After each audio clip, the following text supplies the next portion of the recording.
तो स्वागत है आप सभी का द 10 मिनट शो में। और इस 10 मिनट शो में जो है हम आपको आपके एग्जाम से रिलेटेड, आपके बोर्ड एग्जाम से रिलेटेड इंपॉर्टेंट क्वेश्चन आपको द 10 मिनट शो में बताने वाले हैं। ये शो आपको मात्र 10 मिनट का होगा, यानी 10 मिनट का होगा, और इसमें जितने भी प्रश्न होंगे सभी इंपॉर्टेंट होंगे आपके एग्जाम के लिए। क्लास 10th के एग्जाम के लिए बहुत ही इंपॉर्टेंट सवाल रहेगा। तो देरी नहीं करेंगे, आइए शुरुआत करते हैं। पहले प्रश्न को देखते हैं। पहला प्रश्न देखिए कि प्रकाशिक माध्यम कितने प्रकार के होते हैं। प्रकाशिक माध्यम कितने प्रकार के होते हैं? तो प्रकाशिक माध्यम जो है वो 3 प्रकार के होते हैं। सी आंसर हो जाएगा। चलिए दूसरा देखते हैं कि तारों के टिमटिमाने का कारण है। तो तारों के टिमटिमाने का जो कारण होता है वो वायुमंडलीय अपवर्तन होता है, यानी कि 2 का आंसर क्या हो जाएगा? सी। ठीक है। तीसरा देखते हैं। तीसरा यहाँ है क्या कि आमीटर का प्रतिरोध होता है। तो आमीटर का प्रतिरोध क्या होता है? तो आप जानते हैं कि आमीटर का प्रतिरोध जो होता है वो बहुत छोटा होता है। तो 3 का आंसर क्या हो जाएगा? सी हो जाएगा, बहुत छोटा। ठीक है। चलिए नेक्स्ट कि खिलौने में किस सेल का उपयोग होता है। तो खिलौना जो होता है उसमें आप छोटे छोटे बैटरी देखते होइएगा, उसमें सूखा सेल का उपयोग होता है। किसका उपयोग होता है? सूखा सेल का उपयोग होता है, यानी कि 4 का आंसर ये हो जाएगा। ठीक है। चलिए नेक्स्ट देखते हैं। नेक्स्ट सवाल क्या है कि कार्य करने की क्षमता को कहते हैं। तो कार्य करने की क्षमता जो है वो क्या कहलाएगा? तो ऊर्जा होगी, यानी कि 5 का आंसर सी हो जाएगा। कार्य करने की क्षमता क्या होती है? ऊर्जा होती है। ठीक है। 6 नंबर देखते हैं कि लेंस की फोकस दूरी f और वक्रता त्रिज्या r में क्या संबंध है। तो लेंस की फोकस दूरी में और वक्रता त्रिज्या में जो संबंध होता है वो होता है f बराबर r/2, यानी 6 का आंसर क्या हो जाएगा? बी हो जाएगा, f बराबर r/2। ठीक है। चलिए नेक्स्ट देखते हैं। 7वां नंबर सवाल है कि निम्न में किस माध्यम का अपर्णांक अधिक है। निम्न में से किस माध्यम का अपर्णांक अधिक होता है? तो यह जो होता है वो हीरा का अपर्णांक अधिक होता है, यानी कि 2.42 होता है। सबसे अधिक किसका अपर्णांक अधिक है? तो हीरा का है। ठीक है। चलिए नेक्स्ट देख लेते हैं। नेक्स्ट क्या है हमारे लिए?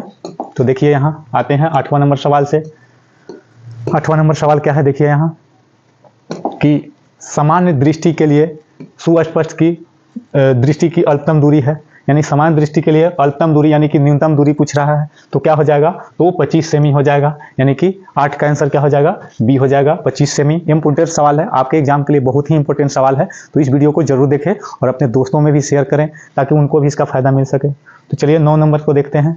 9 नंबर क्या है कि श्वेत प्रकाश का कौन सा रंग, यानी कि वर्ण जो होता है किसी प्रिज्म से गुजरने के बाद सबसे कम झुकता है।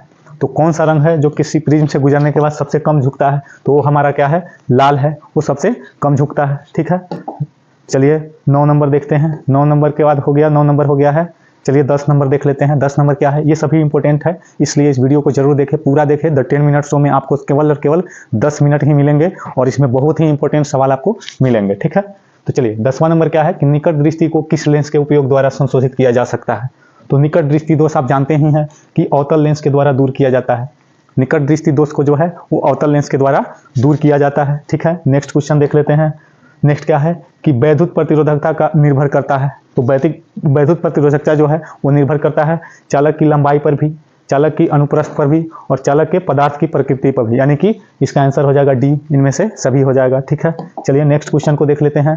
12वां नंबर सवाल क्या है कि विद्युत शक्ति का मात्रक क्या है? एसआई मात्रक। तो विद्युत शक्ति का एसआई मात्रक जो होता है वो वाट होता है, यानी कि 12 का आंसर क्या हो जाएगा आपका? ये वाट होता है। ठीक है। नेक्स्ट सवाल है कि 1 यूनिट विद्युत ऊर्जा का मान है। तो 1 यूनिट विद्युत ऊर्जा का जो मान होता है वो 3.6 × 10⁻6 जूल के बराबर होता है। 1 यूनिट विद्युत ऊर्जा का मान क्या होता है? तो 3.6 × 10⁻6 जूल के बराबर होता है। कि चुंबक के भीतर चुंबकीय क्षेत्र रेखाओं की दिशा क्या होती है? तो चुंबक के भीतर जो है चुंबकीय क्षेत्र की दिशा होती है वो उत्तरी ध्रुव से दक्षिण ध्रुव की ओर होती है। क्या होती है? उत्तरी ध्रुव से लेकर दक्षिण ध्रुव की ओर। ठीक है। नेक्स्ट है 17 नंबर देख लेते हैं। 17 नंबर क्या कहता है कि नाभिकीय ऊर्जा का स्रोत निम्न में से कौन है? तो नाभिकीय ऊर्जा का जो स्रोत है इनमें से जो है यूरेनियम है। क्या है? तो यूरेनियम हो जाएगा। ठीक है। नेक्स्ट देख लेते हैं कि वैज्ञानिक जो है आंद्रे मैरी एम्पियर किस देश से संबंधित है? तो आंद्रे मैरी एम्पियर जो है वो कहाँ के थे? तो वो फ्रांस के थे। क्या हो जाएगा आंसर? फ्रांस के। ठीक है। नेक्स्ट देखते हैं कि पवनों का देश कहा जाता है। तो पवनों का देश किसे कहा जाता है? तो ये जो है आपका डेनमार्क हो जाएगा, यानी कि सी आंसर 19 का हो जाएगा, पवनों का देश डेनमार्क। ठीक है। नेक्स्ट देख लेते हैं। नेक्स्ट क्या है कि चुंबकीय क्षेत्र एक ऐसी राशि है जिसमें क्या होते हैं? तो चुंबकीय क्षेत्र एक ऐसी राशि है जिसमें परिमाण भी होती है और दिशा भी होती है, यानी कि इसका राइट आंसर क्या हो जाएगा? सी हो जाएगा, ए और बी दोनों। तो ये सभी जो है आपके लिए इंपॉर्टेंट सवाल है, आपके एग्जाम से रिलेटेड बहुत ही इंपॉर्टेंट सवाल है। इस सवाल को बहुत जरूर देखिए और द 10 मिनट शो आपके लिए प्रतिदिन आते रहेंगे। तो इस चैनल को सब्सक्राइब करके जुड़ भी जाए ताकि इसका फायदा मिले। 21 नंबर देखिए कि नाइक्रोम में कौन से तत्व होते हैं? तो नाइक्रोम जो बना होता है वो निकेल और एवं क्रोमियम का बना होता है, यानी कि ए आंसर हो जाएगा निकेल और क्रोमियम का। ठीक है, नेक्स्ट देख लेते हैं कि इलेक्ट्रॉन पर कितना आवेश होता है। तो इलेक्ट्रॉन पर जो आवेश होता है वो 1.6 गुने 10 के पावर माइनस 19 कूलम के बराबर होता है। 1.6 गुने 10 के पावर माइनस 19 कूलम के बराबर होता है। ठीक है, चलिए नेक्स्ट देख लेते हैं, आगे बढ़ा लेते हैं, थोड़ा अच्छा से दिखाई देगा। नेक्स्ट है क्या कि विभवांतर का एसआई मात्रक क्या होता है। तो विभवांतर का एसआई मात्रक जो होता है वो आपका वोल्ट हो जाएगा। क्या हो जाएगा? विभवांतर का एसआई मात्रक वोल्ट हो जाएगा। ठीक है, नेक्स्ट देखते हैं, थोड़ा ऊपर कर लेते हैं, क्या है कि ऊर्जा का एसआई मात्रक क्या है। तो देखिए ऊर्जा, अच्छा सॉरी, विभवांतर मापने वाले यंत्र को क्या कहते हैं। तो विभवांतर मापने वाले यंत्र को जो है वो वोल्ट मीटर कहते हैं, यानी कि यहाँ डी आंसर हो जाएगा वोल्ट मीटर। उसके बाद है ऊर्जा का एसआई मात्रक क्या है। तो ऊर्जा का एसआई मात्रक जो होता है वो जूल होता है, यानी कि डी आंसर 26 का हो जाएगा। तो ऐसे ऐसे सवाल को पढ़िए जो आपके एग्जाम में आए, तो ऐसे ऐसे सवाल बहुत जरूरी होता है। चलिए नेक्स्ट देख लेते हैं, 27वां नंबर क्या है कि 27 नंबर समतल दर्पण द्वारा बना प्रतिबिंब क्या होता है। तो समतल दर्पण जो हमारे घरों में लगा होता है उससे जो प्रतिबिंब बनते हैं वो हमेशा काल्पनिक होते हैं। तो यानी कि 27 का आंसर क्या हो जाएगा? वो बी हो जाएगा। ठीक है, चलिए नेक्स्ट 28 नंबर देखते हैं कि जिप्सम का रासायनिक सूत्र क्या है। तो जिप्सम का जो रासायनिक सूत्र होता है वो CaSO4 × 2H2O होता है, यानी कि 28 का आंसर क्या हो जाएगा? आपका बी हो जाएगा। ठीक है, चलिए नेक्स्ट देख लेते हैं 29 और 30। 29 नंबर है कि क्लोरीन की परमाणु संख्या क्या है। तो आप जानते हैं कि क्लोरीन की परमाणु संख्या जो है वो 17 है। क्या है? 17 है। ठीक है, चलिए नेक्स्ट 30वां नंबर है कि समान एथेनॉल को क्या कहा जाता है। तो एथेनॉल को जो है वो एल्कोहल बोला जाता है। क्या बोला जाता है? एल्कोहल बोला जाता है। तो आज के 10 मिनट शो में इतना ही सवाल आपको हम कवर कर पाए। फिर मिलेंगे 10 मिनट शो के अगले वीडियो में, तब तक के लिए आप सभी को बहुत बहुत धन्यवाद।